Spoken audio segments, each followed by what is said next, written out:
All right, let's get straight to it. The CSIR NET and GATE exams, look, they aren't just tests, are they? They're battles.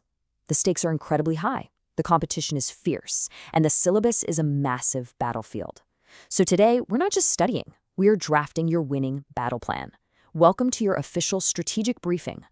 But first, we have to tackle the big question, the one that probably keeps a lot of you up at night. Why is it that so many smart, dedicated students just like you, who know their stuff inside and out, still don't get the rank they deserve? It's a really frustrating and, unfortunately, a really common problem. And here's the raw, honest truth of it. It's almost never about not knowing enough. The students who don't make it often know just as much chemistry as the ones who top the ranks. The real difference maker, the thing that separates getting qualified from having to repeat, it's strategy. So from this moment on, I want you to remember, this is all about fighting smarter, not just harder. So how are we going to do that? Well, we're going to build our entire campaign around this 4-pillar battle plan. We're going to cover strategic triage for the syllabus, choosing your arsenal of study materials, how to master the terrain with question banks, and finally, how to conquer the fear, the psychological part of the battle. Let's dive in. First up, pillar number 1, strategic triage. This is all about being absolutely ruthless and incredibly smart about what you choose to study. Think about it. You have a limited amount of time and energy. You have to invest them where they're going to give you the biggest possible returns. The single biggest mistake any student can make is trying to cover 100% of the syllabus. Let me be perfectly clear, it is not possible, and it is a trap. Trying to learn every single thing means you end up mastering nothing. You're spreading yourself way too thin, and that guarantees you'll be weak when it really counts on exam day. Okay, so this is where you have to make those smart choices. You focus your firepower on the high-yield targets. Topics like bioinorganic, quantum, reagents, and yep, all branches of spectroscopy. These are completely non-negotiable. They are score magnets. On the flip side, you have to be willing to cut the low-yield, super time-consuming chapters, like main group elements or analytical chemistry, especially if you're short on time. They ask for a lot of effort and give you very little back in return. But, and this is a huge but, here's a critical warning. While you can and absolutely should skip specific chapters, you must never, ever abandon an entire branch of chemistry. Leaving all of physical or all of organic or all of inorganic is just strategic suicide. I mean, what if the paper for the branches you studied turns out to be insanely tough, but the one you skipped is full of easy questions? You've left yourself with 0 options. Your prep has to be tough enough to handle whatever curveball the exam throws at you. Okay, next up, pillar 2, your arsenal. This is all about the weapons you're using to learn. And you know, that choice between huge, heavy reference books and your own concise notes? It's a critical one. It's going to determine the speed and the efficiency of your entire preparation. I want you to think of it this way. Your concise course notes are your primary weapon.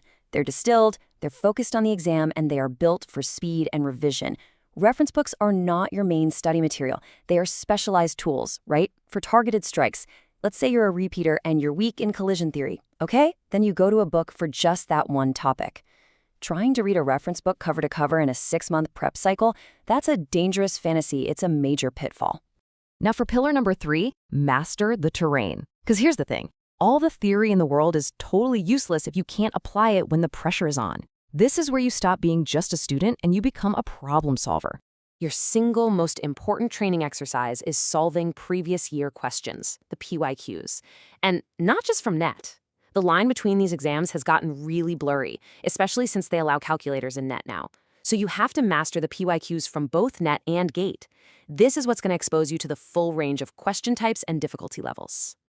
I really cannot stress this enough. There are no shortcuts here. There are no alternatives, and there are 0 excuses. Mastering the past papers of both of these exams is an absolute, ironclad, non-negotiable requirement for success, period. This is where the real learning truly happens. And that brings us to our final and, maybe the most important pillar of all, conquering the fear. This is the inner battle. You can have all the knowledge, you can have all the practice in the world, but if you freeze up on exam day, none of it matters. So let me ask you a question. what's the real final boss of this exam? Is it some impossible quantum mechanics problem? A crazy complex organic mechanism? Nope, it's not any of those. The final boss is something much more personal. The final boss is this: question phobia. It's that awful moment in the exam hall when you see a question you have never seen before, and your mind just goes completely blank.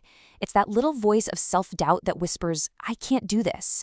This fear is what makes brilliant students fail. This is the real enemy. So, how do you defeat it? There is only one way to cure this question phobia. You have to expose yourself to it over and over again in a safe environment. You take mock tests relentlessly. You make your mistakes early, and you make them often, in practice, not in the final exam. You analyze every single error to figure out where you're weak. Every test you take, no matter what the score is, becomes a training session that builds your confidence brick by brick. So, let's recap the battle plan real quick. 1. Triage your syllabus. 2. Use concise notes as your main weapon. 3. Master the terrain with both NET and GATE PYQs. And 4. Conquer your fear with relentless mock tests. This right here, this is your path to victory. We've laid out the entire blueprint for you. The strategy is clear, the tactics are defined, and believe me, this is the plan that has worked for countless students before you. The only question left is, are you ready to stop worrying and start executing? The battle is yours to win.